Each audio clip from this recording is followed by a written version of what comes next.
এখানে নিয়ত করে যাওয়া যায় না? ইনশাআল্লাহ সুম্মা ইনশাআল্লাহ যতদিন আল্লাহ হায়াতে রাখে আমরা প্রকাশ্যে গানের অনুষ্ঠানে গিয়ে আর কখনো শুনবো না।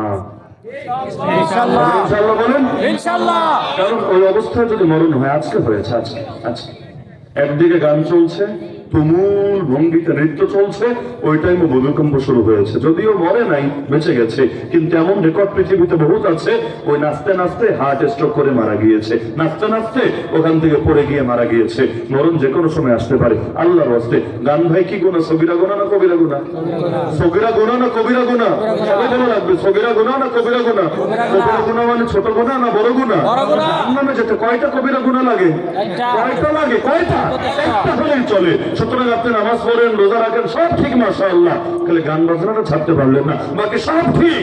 আরে মরার জন্য 10 সাপের কামড় লাগে না, একটাই চলে। জাহান্নামে যেতে বেশি কিছু লাগবে না, ওই একটা গানের গুনাই যথেষ্ট আপনাকে জাহান্নামে নেওয়ার জন্য। সুতরাং গান ছেড়ে দেন, গান ছেড়ে দেন।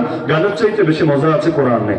তেলাওয়াত শোনেন, মজা পাবেন। ইসলামী সঙ্গীতগুলো শোনেন, মজা পাবেন ইনশাআল্লাহ। তবে আজকাল আবার ইসলামী গজলের মধ্যেও অনেক জায়গায় ঢোল তাবলা শুরু হয়েছে, খবরদার এগুলো শুনবেন না।